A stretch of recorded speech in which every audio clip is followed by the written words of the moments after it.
ঈদের দিন হবে আর ঘুরতে যাবো না, সেটা কি হতে পারে কোনোদিনও? তো হ্যালো বন্ধুরা, নমস্কার। তোমরা সবাই কেমন আছো অবশ্যই কমেন্ট করে জানাবে। তো সকালবেলায় রেডি হয়েই চলে গিয়েছিলাম স্টেশনে।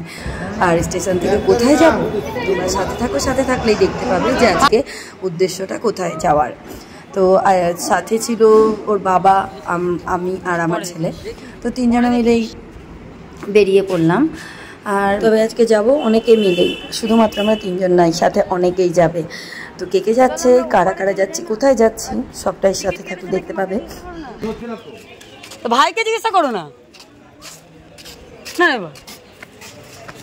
আমরা স্টেশনে চলে এসেছিলাম, কিন্তু ছেলে যেহেতু এনসিসি ছিল, এনসিসির জন্য একটু লেট হয়ে গিয়েছিল। আমরা ভয় পেয়ে গিয়েছিলাম হয়তো সবাই পৌঁছে গিয়েছে, আমরাই লেট, সেটা ভেবেই। তো যার জন্য আমি বলছিলাম যে সবাইকে ফোন করো যে টিকিটটা কেটেছে নাকি। তারপর দেখলাম যে না, ওরাই সবাই পরে ঢুকলো। আর এই দেখো, কথা বলতে বলতে ট্রেনও ঢুকে পড়েছে। আমরা উঠে যাব ট্রেনে, কিন্তু ট্রেনটা তখন মনে হচ্ছিল একটু ভিড় আছে, কিন্তু পরে বুঝতে পারলাম যে কোনো রকম ভিড়ই নেই। আমরা বেশ ভালো মতোই উঠতে পেরেছিলাম। কিন্তু সবার মধ্যেও বাদ থেকে যাচ্ছিল আমার যা আর জায়ের ছেলে মেয়ে। ওরা না থাকলে আমার মানে ভালো লাগে না, ওরা থাকলে আমার খুব ভালো লাগে। কারণ মজা করলে, সবাই মিলে মজা করলে দেখবে মজাই আলাদা হয়। তো ওদের জন্যই বলছিলাম যে ওদেরকে কেন নিয়ে এলা না। তো ওরা এখনো ঘরে ঘুমাচ্ছে, যেহেতু সকাল 9টা বাজে, ওরা একটু লেট করে ওঠে, সেই জন্য ওরা ঘুম থেকে ওঠেনি বলে ওরা যেতে পারলো না। তো যাই হোক, কি আর করা যাবে, কিছু করার নাই। ঘুম থেকে না উঠলে তো আর জোর করে নিয়ে যাওয়া সম্ভব হবে না। আর ওরা তো ছোট বাচ্চা, গিয়ে তো জ্বালাবে স্বাভাবিক। আর ঘুমটা পুরোপুরি না হলে তো এমনিতেই খিচমিচ করবে, সেই জন্য হয়তো নিয়ে যাওয়া হলো না ওদেরকে। না, তোমাকে মজা নিতে হবে না, বসো গা। জায়গাটা পরে পাবা না, অনেকটা রাস্তা কৃষ্ণনগর যেতে হবে। তুমি যাও, যাও।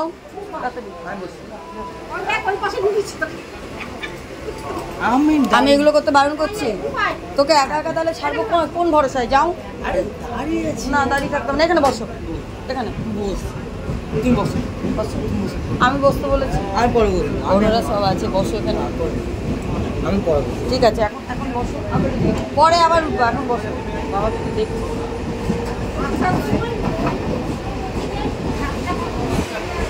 ছবি তুলো।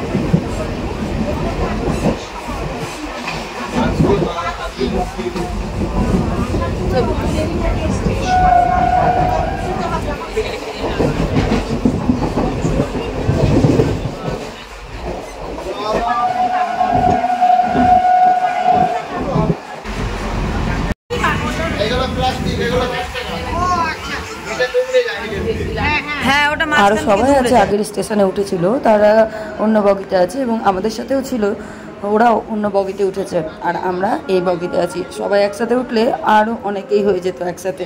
তো যাই হোক, একসাথে ছিলাম, গল্প আড্ডা করতে করতে আমি একটু ভিডিও নিয়ে নিলাম। কারণ বেশ সুন্দর ফাঁকা একটা ট্রেন ছিল, ট্রেনের মধ্যে একদম কোনো রকম গ্যাঞ্জাম ছিল না, একদম ফাঁকা বললেই চলে। আর সবাই মিলে বসে হাসি মজা, বেশ ভালোই লাগছিল। আর সচরাচর তো এইভাবে সবাই মিলে যাওয়া হয় না, সেই জন্য আজকে বেশ মজাই লাগছিল। ট্রেন থেকে নেমে পড়লাম, নেমেই বেশি দূর না, মানে প্ল্যাটফর্মটা পার করে দিলেই ওদের বাড়ি। আমি জানতাম না, এর আগে কখনোই যাওয়া হয়ে ওঠেনি। বিয়েতে গিয়েছিলাম, কিন্তু তখন লজে অনুষ্ঠান হয়েছিল, মানে যেগুলোতে অনুষ্ঠান বাড়ি বলে যেগুলোকে সাধারণত, সেই সব জায়গাতে অনুষ্ঠানটা হয়েছিল। তো ওখানে গিয়েছিলাম কন্যাযাত্রী, তারপরে আর বাড়িতে যাওয়া হয়ে ওঠেনি। এটাই ফার্স্ট টাইম ওদের বাড়িতে যাওয়া। খুব সুন্দর বাড়িঘর, খুব সুন্দর ওখানকার মানুষজন, আর ওদের ব্যবহার খুবই ভালো। সারা দিন বেশ মজাই করলাম। আর এই যে সবাই মিলে এক ঘরে বসে আমরা বেশ মজাই করছিলাম। আর একটা মজার ব্যাপার হলো, আজকে ওর পুচকাটার বার্থডের সাথে সাথে ওর মামারও বার্থডে ছিল। আর একসাথে সবাই মিলে থাকার জন্য, মানে এক জায়গাতে সবাই যখন হয়েছিলাম, বেশ মজার ব্যাপার হয়েছিল। বার্থডেটা, পুচকেটার বার্থডে সেলিব্রেশন হওয়ার সাথে সাথে ওর মামার বার্থডেটাও বেশ ভালোভাবেই সেলিব্রেশন হয়েছিল। তো এখানে আমাদের ওই নিয়েই কথা বলাবলি হচ্ছিল। এটা হচ্ছে আমাদের পিসি, আর ওই যে আমার ননদ, আর এখানে কাকা শ্বশুর, কাকা শাশুড়ি সবাই আছে। সবাই একসাথে এক ঘরে বসেছিলাম আমরা। আর তার মধ্যেই আমার দেওর, আমার পিস্তাতো দেওর, মানে আমার পিসি শাশুড়ির ছেলে, পুচকাটার মামাটার বার্থডের জন্য এক বাটি পায়েস এনে দেওয়া হয়েছিল, পায়েস খাওয়ানোর জন্য। আর সেখানে গার্জেনরা, বড়রা কী করলো, তাকে আশীর্বাদ করার জন্য তার হাতে কিছু মূলধন তুলে দিল। আর সেখানে মজা হচ্ছিল সবাই মিলে। তো রাশি এক অরিজিনাল তো জমা রাশি রে ওই যে রাশি আজকে কি পড়েছিস এই লাভ লাভ লাভ লাভ লাভ সম্পত্তি জমবে এই বাসে কন্ডাক্টর বাস কন্ডাক্টর এই 100 নিবা গাড়ির হেডলাইট ভেঙে দেব এই যা সব ভাই পাস না সব ভাই পাই না আমি আমরা গাড়ির হেডলাইটের খরচা বুঝছো ये बात এছে গাড়ি তুইও কাইতর বেটা আমিও কাইতর বেটা তাহলে ঠিক আছে গাড়ি ভেঙে যাবে ভাঙ না তুই আরে 90 ইন্ডাস্ট্রি 500 লাখ টাকা লেগে দেখি হাতে বলি নে হাতে বলি দে 25 লাখ দিতে রে হাতে রাখ বাবুদাদার মা সব একসাথে ঝলে আটকে রেখে দিতে বেশ মজা টজা করার পরে কেক কাটিং হলো আর কেক কাটিংয়ের ওখানে ভিডিওটা করতে পারিনি। তারপরে আমরা চলে গেলাম খাওয়া দাওয়া করতে। খেতে বসেছিলাম সেই মুহূর্তে মানে ছাদে খাওয়া দাওয়ার সমস্ত রকম অ্যারেঞ্জমেন্ট করা হয়েছিল। আর এ দেখো খেতে বসে পড়েছি আমরা এক টেবিলে, আর আশেপাশে সবাই আছে। চলো ঘুরে আসি মায়াপুর থেকে।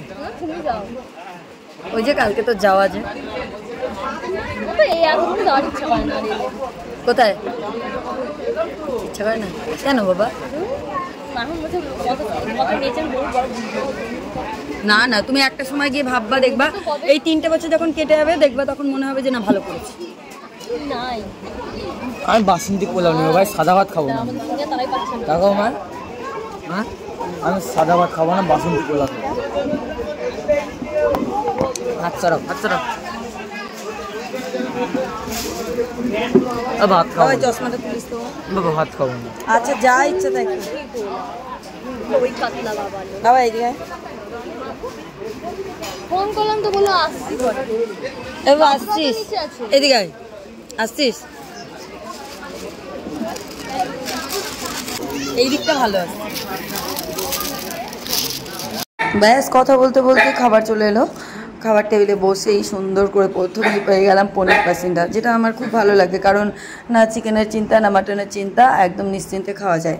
তারপরে ডাল ভাত, ওদিকে না নিয়মটা একটু উল্টো। আমাদের এদিকে যেমন প্রথমে পোলাও বা ফ্রাইড রাইস এইসব দেওয়া হয়, কিন্তু ওখানে দেখলাম প্রথমে ভাত ডাল চিপস মানে যেগুলো দিয়ে শুরু করে নর্মাল, সেরকম প্রথমে ওগুলো দিলো, তারপরে এলো পোলাও, চিকেন কষা, চাটনি, মিষ্টি, আইসক্রিম ইত্যাদি সব কিছু। এবং তারপরে খাওয়া দাওয়ার পরে রেস্ট করে কিছুক্ষণ আমরা বেরিয়ে পড়লাম বাড়ি ফেরার উদ্দেশ্যে। তো বাড়ি ফেরার উদ্দেশ্যে এই যে এটাই ছিল ওদের বাড়ি, আর সাজানো হয়েছিল ভেতরটা, যেটা তোমাদেরকে আসার সময় অতটা ভালো করে দেখাতে পারিনি। আর আমাদের লালবাগে তো এখন লিফট চালু হয়ে গিয়েছে, লিফট সিঁড়ি স্টেশনে, তোমরা সবাই জানো। তো সেখানে আমার ছেলে আরেকটু দুষ্টুমি করছিল, বারবার করে নামছিল আর উঠছিল। তো তখন আমি ফ্রি ছিলাম, সেই জন্য একটু ভিডিও করে নিয়েছিলাম, আর ওকে বকাও দিয়েছিলাম, কারণ ও বারবার নামছিল। ও জানে যে ওর এখনই গিয়ে বাড়িতে ব্যাক করে পড়তে যাওয়া আছে, কিন্তু ওর এই ঢিলামির জন্য দেরি হয়ে গেল আর বাড়িতে ফিরতে পারলাম না। দোকান থেকে সাধারণত একটা ছোট খাতা আর পেন কিনে দিয়ে পড়তে দিয়ে এলাম ওকে বাড়িতে না নিয়ে, দিয়ে ওকে পড়তে দিয়ে এসে আমরা বাড়ি ফিরলাম। আর এই দেখো এখন নিশ্চিন্তে ও লিফটে উঠছে। মানে সারা দিন ওর পিছনে বকতে বকতে আমার দিন চলে যায়, আর ও আমাকে সামলায়, আমি ওকে সামলাই, দুজনাকে সামলায়, কোনো ব্যাপার নেই। এভাবে আমাদের দিন কেটে যায়। ভালো থেকো সবাই, তোমরা সবাই সাবধানে থেকো, সুস্থ থেকো। আর আমার ভিডিওটা ভালো লাগলে অবশ্যই লাইক কমেন্ট শেয়ার করে দিও। Tata bye bye.